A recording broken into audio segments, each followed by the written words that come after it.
নমস্কার, lazy known Bengali audio story চ্যানেলে আজ আপনাদের জন্য কাকাবাবু এবং সন্তুর কাহিনী রাজবাড়ির রহস্য। শ্রীযুক্ত সুনীল গঙ্গোপাধ্যায়ের লেখা একটি সম্পূর্ণ উপন্যাসের প্রথম পর্ব আজ শোনাব। টুক করে একটা শব্দ হতেই শৈবাল দত্তর ঘুম ভেঙে গেল।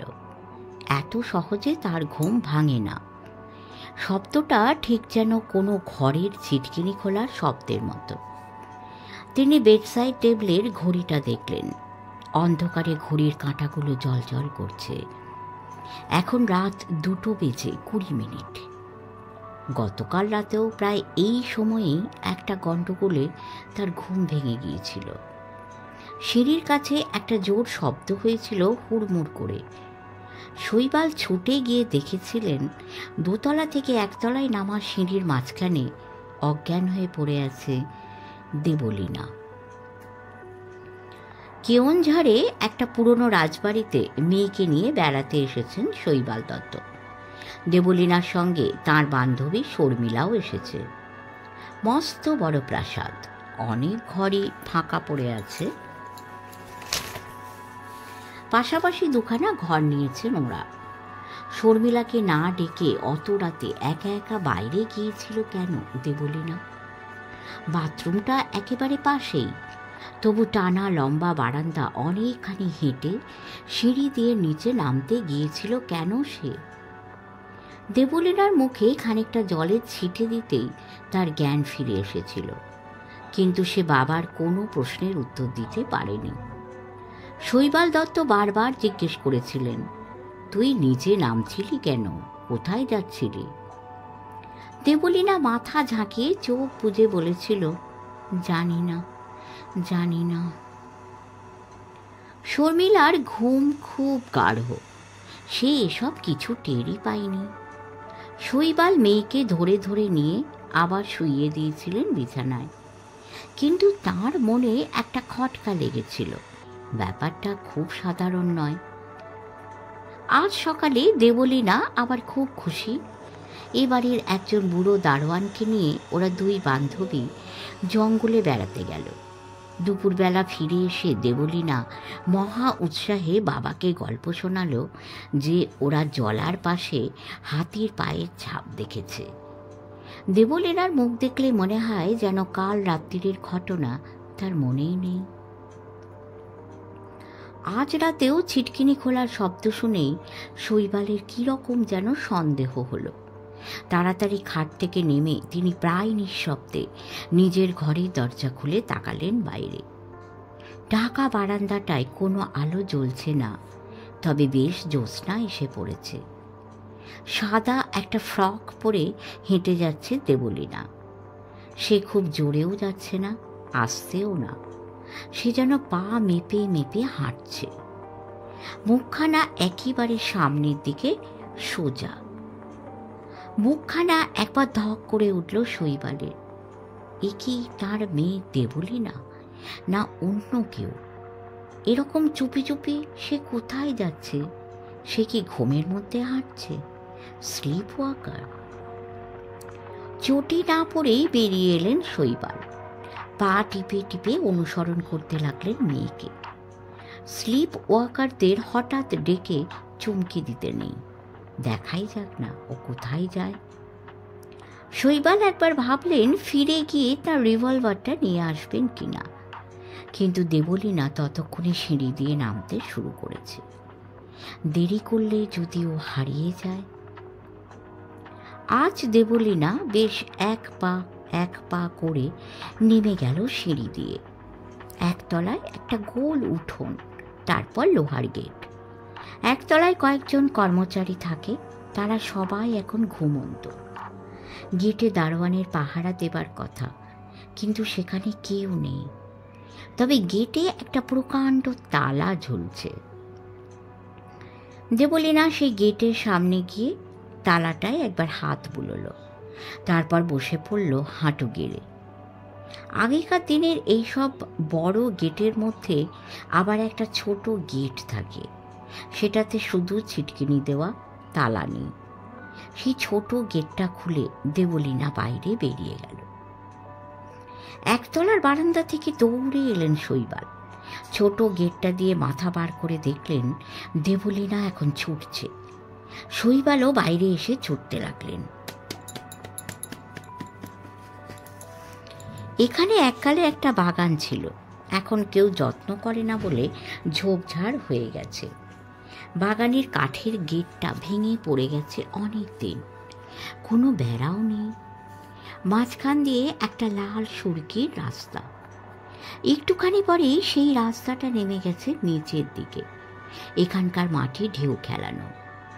দেবলীনাকে আর দেখা যাচ্ছে না, সে যেন মিলিয়ে গেছে জ্যোৎস্নায়। বাগানের বাইরে লাল সুরকি রাস্তাটা বেঁকে গেছে ডান দিকে, একপাশে একটা জঙ্গলের মতো। দেবলীনা কি রাস্তাটা ধরেই গেছে না জঙ্গলের মধ্যে ঢুকে পড়েছে, তা বুঝতে পারলেন না শৈবাল। কাল রাতে খুব কাছে শিয়ালের ডাক শোনা গিয়েছিল। রাত্রির দিকে আরো কোনো জন্তু জানোয়ার আসতে পারে। শৈবাল ভয় পেয়ে গেলেন। দেবলীনা কি জঙ্গলে ঢুকে পড়ল? ও গাছপালা খুব ভালোবাসে।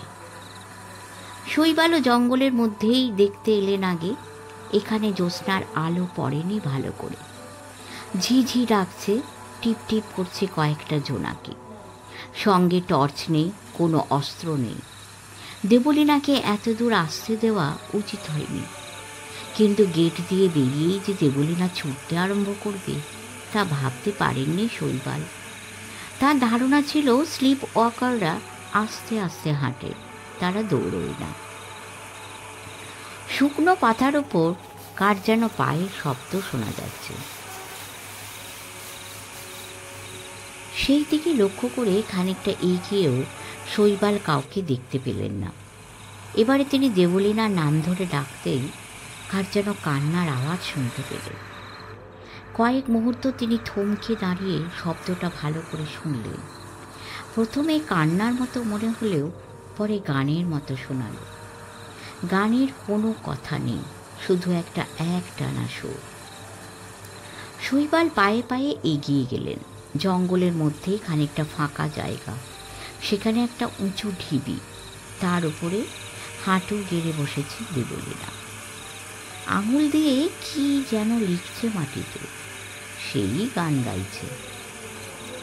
শৈবাল অপলকভাবে চেয়ে রইলেন সেদিকে।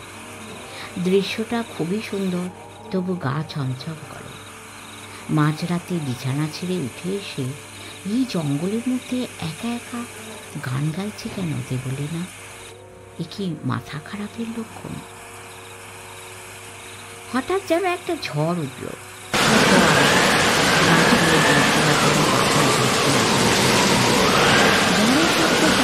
অন্যরকম, ঠিক যেন মানুষের গলায় প্রচণ্ড হাসির শব্দ। দেবলীনার কোনো ভ্রুক্ষেপ নেই, সে একই রকম ভাবে বসে আছে। শৈবাল চিৎকার করে ডাকলেন, খোকে, খোকে। দেবলীনা কোনো সাড়া দিল না, পেছন ফিরে তাকালো না পর্যন্ত। হয়তো ঝড়ের আওয়াজের জন্য সে তার বাবার ডাক শুনতে পায়নি। শৈবাল খুকি খুকি বলে ডাকতে ডাকতে দৌড়ে উঠতে লাগলেন ঢিবির ওপর।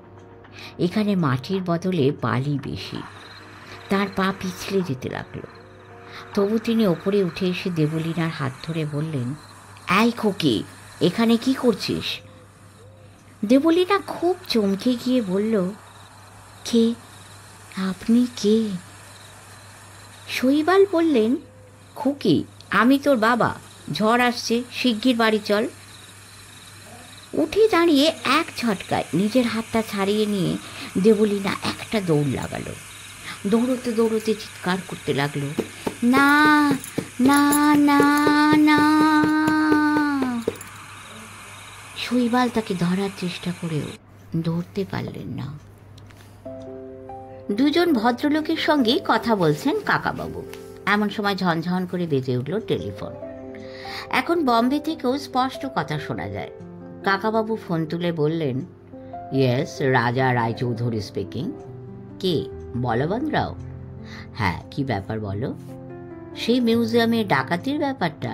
হ্যাঁ, কাগজে পড়েছি, জানি। আরে না না, আমি যেতে পারবো না। আরে চোর ডাকাত ধরা আমার কাজ নাকি? হ্যাঁ হ্যাঁ, শুনছি, তোমার কথা শুনছি। হ্যাঁ, মুখ্যমন্ত্রী অনুরোধ করেছেন।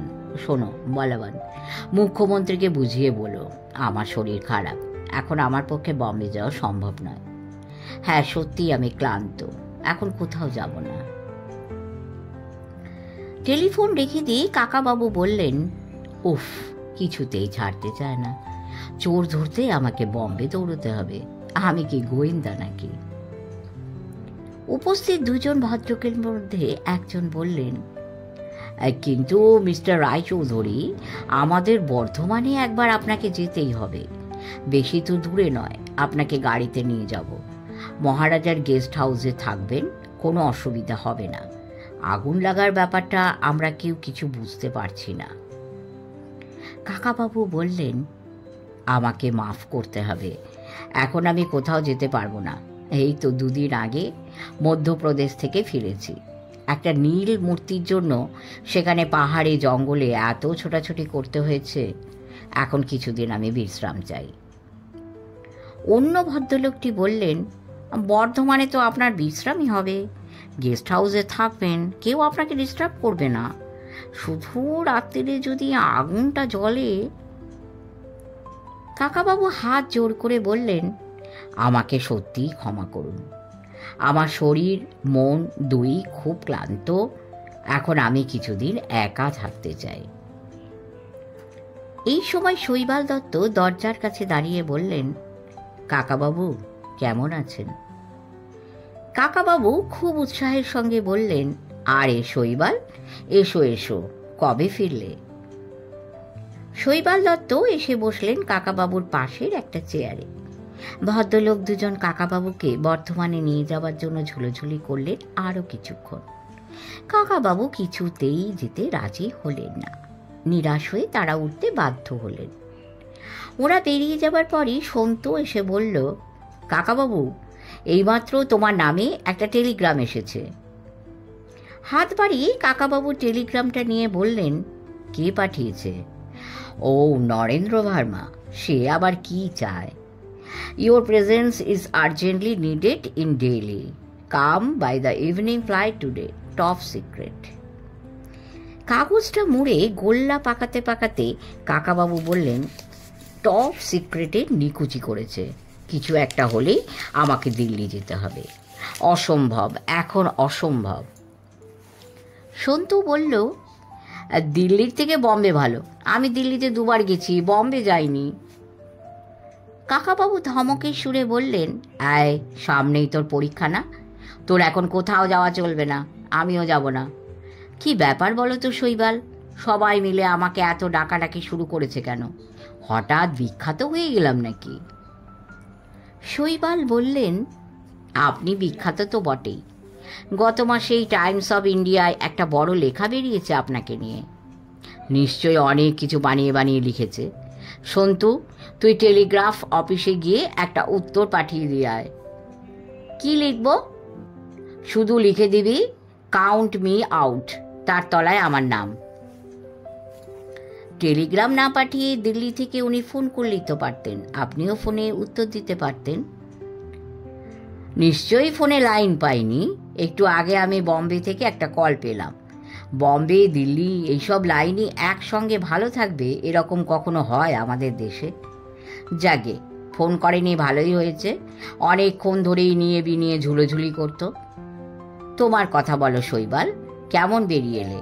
কোথায় যেন গিয়েছিলে? ময়ূরভঞ্জ? না, কেওনঝড়। আমার অফিসের এক কলিগের ওখানে একটা বাড়ি আছে, খুব নির্জন জায়গায় বাড়িটা, চুপচাপ বিশ্রাম নেবার পক্ষে চমৎকার। আমার বন্ধু ঠাকুরদা কেওনঝড়ে নেটিভ স্টেটের দেওয়ান ছিলেন। এককালে ওই বাড়িটা রাজাদেরই ছিল, রাজারা ওখানে শিকার করতে যেতেন। এখনো কিছু জন্তু জানোয়ার আছে নাকি ওদিকে? হরিণ তো আছেই, লেপার্ডও দেখা যায় মাঝে মাঝে, আর শিয়ালের ডাক শুনেছি খুব। আজকাল তো এদিকে শিয়ালের ডাক শোনাই যায় না। পাখি আছে অনেক রকম, কত জাতের যে পাখি নামই জানি না। বাবা, বেশ, শুনে তো লোভ হচ্ছে হে। ইচ্ছে করছে ওখানে গিয়ে কাটিয়ে আসি কয়েকদিন। আর চোর ডাকাত বদমাস লোকেদের ছুটোছুটি করতে আর ভালো লাগে না, তার চেয়ে পাখি দেখা অনেক ভালো। আপনি যাবেন? যে কোনো সময় ব্যবস্থা করে দিতে পারি। একটাই শুধু অসুবিধে, ওই বাড়িটাতে ইলেকট্রিসিটি নেই, সন্ধেবেলা হ্যাজাক জ্বালতে হয়। আর সেটা এমন কিছু অসুবিধের ব্যাপার নয়। দেবলীনা কেমন আছে? ওকে নিয়ে এলে না কেন? অনেক দিন দেখিনি ওকে। একটু চুপ করে গিয়ে শৈবাল একটা সিগারেট ধরাবার সময় নিলেন। কাকাবাবু তার সামনে অন্য কারো সিগারেট টানা পছন্দ করেন না আজকাল, কিন্তু শৈবালের মনে থাকে না সে কথা। মুখ তুলে শৈবাল বললেন, খুকি এলো না মানে ওর একটু শরীর খারাপ। কি হয়েছে দেবলীনা? সেরকম কিছু হয়নি, এমনিতে ভালোই আছে। তবে কাকাবাবু, আপনার সঙ্গে একটা ব্যাপারে আলোচনা করতে চাই। আপনার হাতে কি একটু সময় আছে? হ্যাঁ হ্যাঁ, অনেক সময় আছে। এখন তো কোনো কাজই নেই। দাঁড়াও, একটু কফি খাওয়া যাক। সন্তু একটু আগেই চলে গেছে এ ঘর থেকে।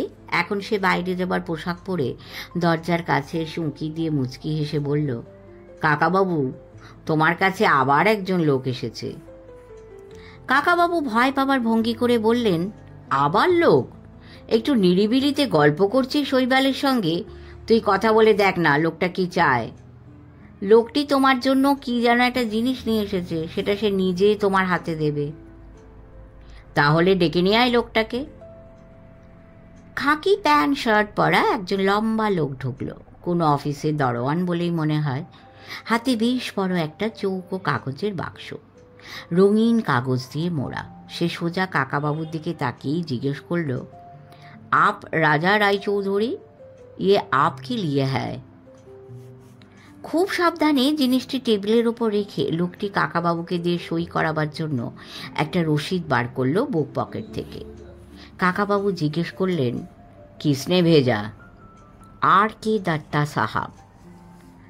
কাকাবাবু রসিদটা ভালো করে পড়ে দেখলেন, তার ভুরু কুঁচকে গেল। তবু তিনি সই করে ফিরিয়ে দিলেন সেটা। লোকটি সেলাম ঠুকে বেরিয়ে গেল।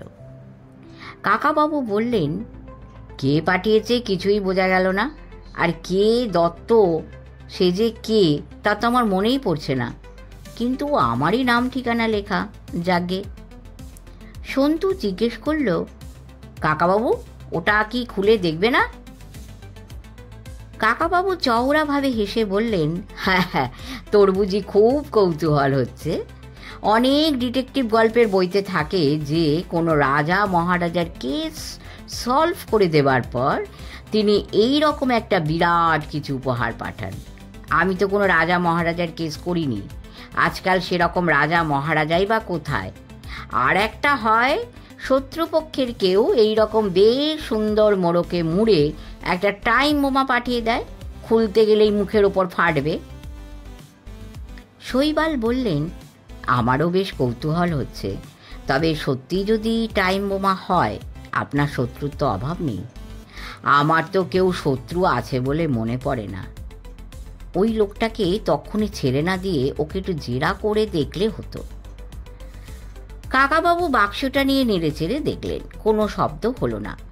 কিন্তু সন্তু ও শৈবালের দিকে তাকিয়ে বললেন, জয় মা কালী বলে খুলে ফেলা যায়, কি বলো? টাইম বোমার অনেক দাম, আমাকে মারবার জন্য কেউ অত টাকা খরচ করবে না। সুতোর বাঁধন টেনে ছিঁড়ে ফেললেন তিনি। তারপর বাক্সটার মুখ খুলে দেখলেন ভেতরে অনেকটা তুলো। খুশি মনে কাকাবাবু বললেন, মনে হচ্ছে কেউ একটা ঘড়ি বা দামি কাঁচের জিনিস পাঠিয়েছে। তুলোটা তুলতে গিয়ে কাকাবাবু থমকে গেলেন। মুখের হাসিটা মুছে গেল, কুঁচকে গেল ভুরু। বাক্সটা টেবিলের ওপর নামিয়ে রেখে তিনি দীর্ঘশ্বাস ফেলে বললেন, না রে, কোনো দামি জিনিস আমার ভাগ্যে নেই। যে পাঠিয়েছে সে একটা ব্যাপার জানে না, আমার পা খোঁড়া, কিন্তু আমার ঘ্রাণ শক্তি সাংঘাতিক। অন্য অনেকের চেয়ে আমি চোখেও বেশি দেখতে পাই, কানেও বেশি শুনতে পাই। এমনকি কেউ আমার সামনে মিথ্যে কথা বললেও আমি সেটা ধরে ফেলতে পারি। এই বাক্সটায় আমি কোনো জ্যান্ত প্রাণীর গন্ধ পাচ্ছি। সঙ্গে সঙ্গে শৈবাল আর সন্তু খানিকটা ভয় পেয়ে পিছিয়ে গেল। কাকাবাবু বললেন, সন্তু, চট করে রান্নাঘরে গিয়ে বৌদির কাছ থেকে একটা সাঁড়াশি চেয়ে আনতো। সন্তু দৌড়ে বেরিয়ে গেল। শৈবাল বললেন, জ্যান্ত প্রাণী মানে সাপ? খুব সম্ভবত। যেমনভাবে প্যাক করা হয়েছে অন্য কোনো প্রাণী বাঁচবে না। কি ডেঞ্জারাস ব্যাপার যদি হঠাৎ বেরিয়ে আসে। সাধারণত সাপ তেড়ে এসে কাউকে কামড়ায় না, তবে তুলোর মধ্যে আমি হাত ঢোকালে বিপদের সম্ভাবনা ছিল। শুধু সাঁড়াশি নয়, সন্তু একটা লাঠিও নিয়ে এসেছে। কাকাবাবু সাঁড়াশি দিয়ে বাক্সটা চেপে ধরে এক বগলে ক্রাচ নিয়ে চলে এলেন বারান্দায়। বাক্সটা মেঝেতে উল্টে দিয়ে কয়েকবার ঠুকে ঠুকে তুলে নিলেন। তুলোর মধ্যে সত্যিই একটা কুণ্ডুলি পাকানো সাপ। সেটা বেঁচে আছে ঠিকই, কিন্তু মানুষ দেখেও মাথা তুলল না, ফোঁস করল না। কয়েকবার চিরিক চিরিক করে জিভ বার করল শুধু। সন্তু দমাদ্দম লাঠির বাড়ি মারতে লাগলো সেটার ওপর। কাকাবাবু হাত তুলে বাধা দিতে গিয়েও বললেন, এটা তো আগেই প্রায় আধমরা হয়ে আছে, মেরে ফেলাই ভালো। রান্নাঘর থেকে আঁচলে হাত মুছতে মুছতে ছুটে এসে সন্তুর মা বললেন, কি সাংঘাতিক কথা, একটা জ্যান্ত সাপ পাঠিয়েছে, কিন্তু সন্তু আগে এটা খুলে ফেলতো যদি। যে পাঠিয়েছে সে আমাদের ঠিক মারবার জন্য পাঠায়নি, ভয় দেখাবার জন্য পাঠিয়েছে। একেই তো সাপটা নির্জীব, তাতে ওর বিষ আছে কিনা সন্দেহ। মা চোখ কপালে তুলে বললেন, সাপকে কখনো বিশ্বাস আছে? এইটুকু পুঁচকে সাপেরও দারুণ বিষ থাকে। কি এমন সাংঘাতিক জিনিস পাঠালো? কাকাবাবু একটা দীর্ঘশ্বাস ফেলে বললেন, সেটাই তো কথা বৌদি। সে কি আর নিজের পরিচয় জানাবে? বাজে একটা নাম লিখে দিয়েছে, কিন্তু সে তো একটা পাঠিয়েই থামবে না, আবার কিছু পাঠাবে। তার পেছনে আমাকে দৌড়তে হবে, তাকে ধরতে হবে, শাস্তি দিতে হবে, একের পর এক ঝামেলা। মা বললেন, রাজা, তুমি চোর ডাকাতের পেছনে ছোটা এবার ছেড়ে দাও তো। কাকাবাবু হাসতে হাসতে বললেন, হ্যাঁ, তুমি ঠিক বলেছ বৌদি, এইসব এবার ছেড়ে দেবো ভাবছি, কিন্তু আমি ছাড়তে চাইলেও তো ওরা ছাড়তে চায় না। কেউ এলে তুমি আর দেখা করো না, শুধু শুধু শত্রু বাড়িয়ে চলেছ। এরপর হঠাৎ যে কোন দিন কি হয়ে যাবে। সন্তু মরা সাপটাকে লাঠির ডগায় তুলে বলল, এবার এটাকে পুড়িয়ে ফেলতে হবে, নইলে আবার বেঁচে উঠতে পারে। শৈবাল বললেন, রাস্তায় ফেলে দাও বরং, গাড়ির চাকার তলায় একেবারে চেপটে যাবে। কি অলক্ষণে ব্যাপার, বাক্সতে ভরে যে সাপ পাঠায় সে কতখানি অমানুষ। বৌদি, আমাদের 2 কাপ কফি পাঠিয়ে দাও, শৈবালের সঙ্গে আমার একটা জরুরি কথা আছে। সন্তু, তুই পড়তে বস গিয়ে, আমি টেলিগ্রামটা পাঠিয়ে দিয়েই আসছি। কাকাবাবু আবার শৈবালকে নিয়ে ঘরে এসে বসলেন। শৈবাল এবার ফস করে জ্বাললেন একটা সিগারেট, তারপর এক হাত দিয়ে কপালের ঘাম মুছে বললেন, আপনার এখানে এরকম প্রায় হয় বুঝি? বাক্সটা খুলেই যদি হাত ঢুকিয়ে দিতেন। কাকাবাবু হালকাভাবে বললেন, চার্মড লাইফ কাকে বলে জানো নিশ্চয়, আমার হচ্ছে সেই রকম। মৃত্যু সব সময় আমার কানের পাশ দিয়ে বেরিয়ে যায়। যাকে আজকে এমন কিছু হয়নি। শোনো শৈবাল, তুমি কিন্তু আজ ঘন ঘন সিগারেট খাচ্ছ। ও, আই এম সরি কাকাবাবু, ফেলে দিচ্ছি। শোনো, এটা ধরিয়েছ যখন শেষ করতে পারো। ব্যাপার কি জানো, আমি তো খুব চুরুট খেতাম, এখন ছেড়ে দিয়েছি বটে, কিন্তু এখনও তামাকের ধোঁয়া নাকে এলে মনটা একটু চনমন করে। হ্যাঁ ঠিক আছে, আপনার সামনে আর কোনো দিন খাবো না, প্রমিস। একটা কথা জিজ্ঞেস করবো শৈবাল, আজ তোমাকে একটু যেন নার্ভাস মনে হচ্ছে। সিগারেট ধরাবার সময় তোমার হাতটা একটু একটু কাঁপছিল। একটা ব্যাপার নিয়ে বেশ চিন্তিতই আছি কাকাবাবু, আপনাকে সেটা বলতেই এসেছিলাম, কিন্তু অন্য লোকজন ছিল, তারপর এই ব্যাপারটা হলো। আচ্ছা এবার বলো। কফি এসে গেল। কফির কাপে দুজনে প্রথমে চুমুক দিলেন, তারপর শৈবাল আস্তে আস্তে কেউনঝড়ে দেবলীনার মাঝরাতে ঘুম ভেঙে বাড়ি থেকে বেরিয়ে যাওয়ার সব ঘটনাটা খুলে বললেন। খুব মন দিয়ে শুনলেন কাকাবাবু। একবারে শেষের দিকে তার ভুরু কুঁচকে গেল। তিনি গোঁফে হাত বুলোতে বুলোতে বললেন, ঘুমের মধ্যেই হেঁটে বেড়ানোর ঘটনাটা খুব আশ্চর্যের নয়, এরকম আগে শুনেছি, কিন্তু আমি আশ্চর্য হচ্ছি তোমার বর্ণনার একটা অংশ শুনে। তুমি যখন দেবলীনাকে টিলার ওপর দেখতে পেলে তখনই ঝড় উঠেছিল। হ্যাঁ, খুব ঝড় উঠেছিল। তোমার ঠিক মনে আছে? আগেই একটু আধটু ঝড় হচ্ছিল, সেই সময় বাড়লো, না ঝড়টা হঠাৎ শুরু হয়ে গেল? আচমকা ঝড় উঠে গেল। তুমিও তো মাঝরাতে ঘুম ভেঙে বেরিয়ে পড়েছিলে, তাতে অনেক সময় মাথাটা ঠিক কাজ করে না। তোমারও তো ভুল হতে পারে। পরদিন সকালে তুমি ঝড়ের চিহ্ন কিছু দেখেছিলে? সেটা ঠিক খেয়াল করিনি। পরের দিনই ফিরে আসার জন্য ব্যস্ত হয়ে উঠেছিল। কাকাবাবু, আপনি বলছেন স্লিপ ওয়াকিং আশ্চর্য কিছু নয়, আমিও তা জানি, কিন্তু দেবলীনাকে যখন ডাকলুম ও আমাকে চিনতেই পারল না, যেন ভয় পেয়ে আমার হাত ছেড়ে ছুটে পালিয়ে গেল। সেই সময় বোধহয় কোনো স্বপ্ন দেখছিল দেবলীনা। তুমি ওকে কোথায় খুঁজে পেলে? ওর নিজের বিছানায়। আমি তো আগে সেই জঙ্গলের খানিকটা তন্ন তন্ন করে খুঁজলুম, কোথাও ওকে না পেয়ে আমার তো পাগলের মতন অবস্থা। তখন ভাবলুম বাড়ি ফিরে টর্চ আর রিভলভার নিয়ে আসি। ও দুটো নিয়ে নিজের ঘর ছেড়ে বেরিয়ে আসার পর একবার ভাবলুম ওর বন্ধু শর্মিলাকে ডাকি। সে ঘরে উঁকি মেরে দেখি দুটি মেয়ে পাশাপাশি ঘুমোচ্ছে। আমি কাছে গিয়ে দেবলীনাকে ভালো করে দেখলুম, গভীর ঘুমে আচ্ছন্ন। ও যে উঠে বাইরে অত দূর গিয়েছিল তা যেন বিশ্বাসই করা যায় না। তোমার নিজের চোখের ভুল হয়নি তো? তুমি যদি স্লিপ ওয়াকার হও, তুমি স্বপ্নের মধ্যে হাঁটতে হাঁটতে বাড়ি ছেড়ে জঙ্গলে চলে গিয়েছিলে, দেবলীনা মোটেই যায়নি। না কাকাবাবু, ব্যাপারটা অত সোজা নয়। খুকিও খালি পায়ে গিয়েছিল। আমি ঘুমন্ত খুকির পায়ে হাত দিয়ে দেখলুম পায়ের তলা ভিজে ভিজে, বেশ ধুলো বালিও লেগে আছে। ও বাইরে গিয়েছিল ঠিকই, আমি ভুল দেখিনি। পরদিন সকালে ওকে যেই জিজ্ঞেস করলুম, খুকি তুই কাল রাত্রে বাইরে গিয়েছিলি? ও অবাক হয়ে বলল, কই না তো। ওর মুখ দেখেই বুঝলুম ওর কিছুই মনে নেই। আমি আর জেরা করলুম না। দিনের বেলা সেই জায়গাটা আবার গিয়ে দেখেছিলে? না, আর দেখা হয়নি। সকাল 10টার মধ্যেই বেরিয়ে পড়ল। তুমি যে বললে দেবলীনার এখন শরীর খারাপ, ওর ঠিক কি হয়েছে? সেরকম কিছু নয়, প্রায় খুব মনমরা হয়ে থাকে, একা একা কি যেন ভাবে, জিজ্ঞেস করলে কিছু বলতে পারে না।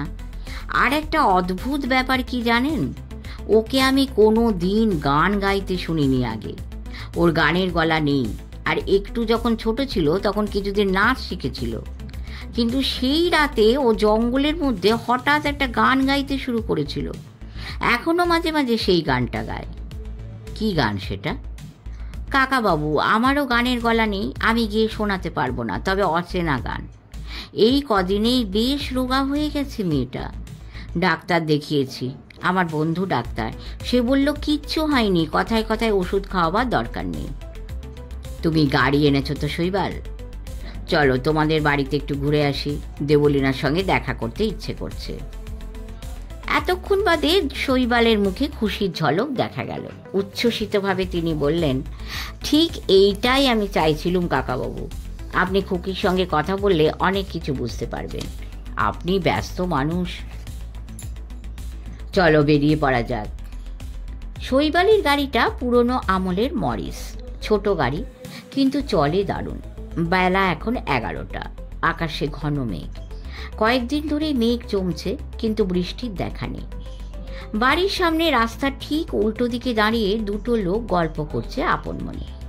তাদের দিকে ইঙ্গিত করে কাকাবাবু বললেন, ওই যে লোক দুটিকে দেখছো শৈবাল, ওরা নিরীহ লোক হতে পারে, আবার এমনও হতে পারে যে ওরা আমাদের বাড়ির ওপর নজর রাখছে। শৈবাল সেদিকে তাকিয়ে বললেন, দুটো লোকই বেশ গাঁট্টা গোট্টা জোয়ান, পুলিশের লোক বলে মনে হয়। পুলিশ আর গুন্ডাদের চেহারায় খুব মিল থাকে। লোক দুটো একবারও মুখ তুলে এদিকে তাকাচ্ছে না, তাতেই সন্দেহ হয়েছে। ওরা জেনে গেল যে সাপের কামড়ে আমি মরিনি। এবার আর একটা কিছু মতলব ভাঁজবে। শৈবাল গাড়িতে স্টার্ট দিলেন, তারপর জানলা দিয়ে মুখ বাড়িয়ে দেখে নিয়ে বললেন, লোক দুটো সত্যি কিন্তু এখন এই গাড়িটার দিকে হাঁ করে চেয়ে আছে। ওরা অন্য গাড়িতে ফলো করে কি না সেটা একটু লক্ষ্য করো তো। তোমার বাড়িটা চিনে না যায়, ওরা তোমার বাড়িতে গিয়ে হামলা করুক, আমি তা চাই না। গাড়িটা হুশ করে খানিকটা ছুটেই ডান দিকে বেঁকল, তারপর নিউ আলিপুর ঘুরে টালিগঞ্জের মোড় দিয়ে এসে আনোয়াশা রোডে ঢুকল। এর মধ্যে কেউ কোনো কথা বলেনি। শৈবাল এবার বললেন, আমি যেভাবে চালিয়েছি কোনো গাড়ি আমার পেছন পেছন আসতে পারবে না। এক সময় কি হয় জানো তো শৈবাল, দুটো শত্রুপক্ষের লোক আমার ওপর নজর রাখে, তখন একজন অন্যজনকে সন্দেহ করে কিংবা পুলিশ ভেবে ভয়ও পেয়ে যায়। হ্যাঁ, তখন বেশ মজার ব্যাপার হয়। আপনি বলছেন মজার ব্যাপার? বাপরে বাপ, আমার যদি এরকম হতো সব সময় শত্রুপক্ষ নজর রাখছে জানতে পারলে তো আমি নাজেহাল হয়ে যেতাম। আপনি এত ধীর স্থির হাসি খুশি থাকেন কি করে? কি জানি, বোধহয় অভ্যাস হয়ে গেছে। আচ্ছা শৈবাল, তোমরা কেওনঝড়ে ঠিক কোথায় ছিলে? ওই নামে তো একটা শহরও আছে, তাই না? হ্যাঁ, ছোট শহর। আপনি কখনো যাননি কেওনঝড়ে? গিয়েছিলুম অনেক আগে, প্রায় 18-20 বছর, ভালো মনে নেই। আমরা ছিলুম কেওনঝড় শহর থেকে বেশ কয়েক মাইল দূরে। সেখানে লোকজন বিশেষ থাকে না, জঙ্গল টঙ্গল জায়গা। ওদিকে গোনাসিকা নামে একটা পাহাড় আছে। আপনি বৈতরণী নদীর নাম শুনেছেন তো? লোকে বলে বৈতরণী নদীর জন্ম ওই পাহাড় থেকে। আমি অবশ্য পাহাড়ের ওপরে উঠিনি। নদীর উৎসের জায়গাটা নাকি ঠিক গরুর নাকের মতন দেখতে। বৈতরণী মানে স্বর্গে যাওয়ার নদী। ভারতবর্ষের অনেক জায়গাতেই এই নামের নদী আছে। অবশ্য যে কোনো সুন্দর জায়গায় তো স্বর্গ হতে পারে, তাই না? গাড়িটা এসে থামল শৈবাল দত্তের বাড়ির সামনে।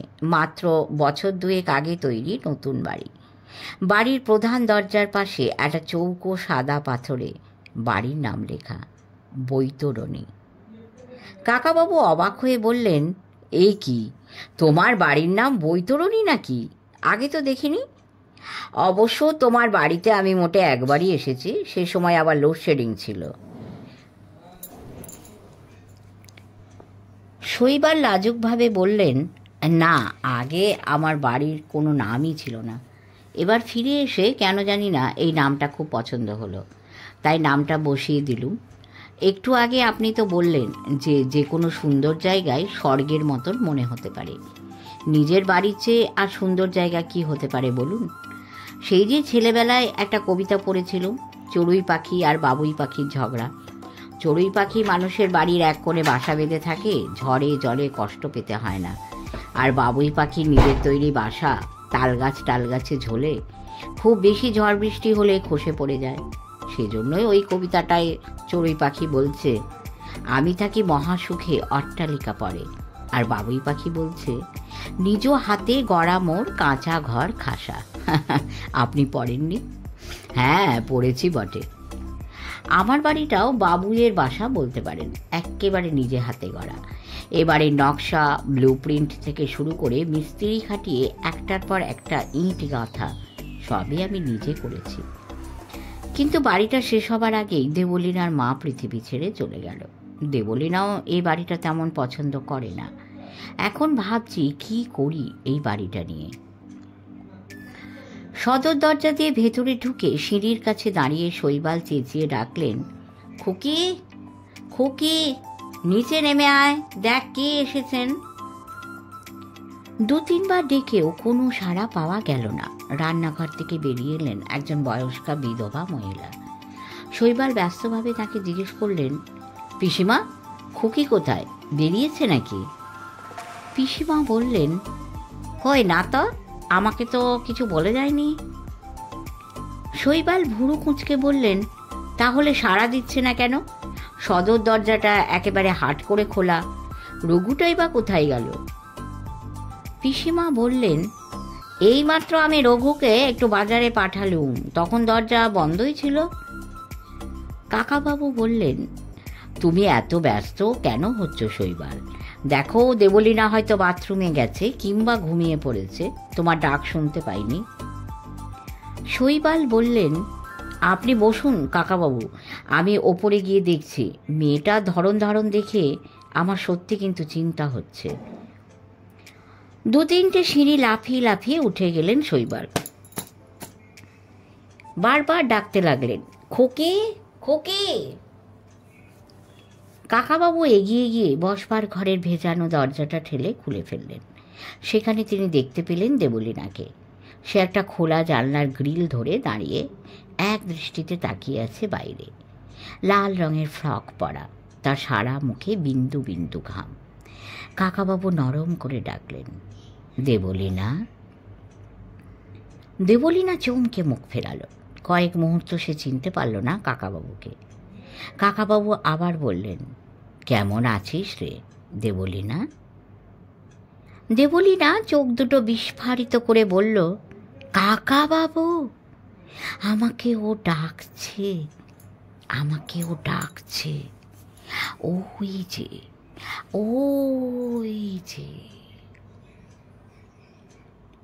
শেষ হলো প্রথম পর্ব। আশা করি আপনাদের মনোরঞ্জন করতে পারছি।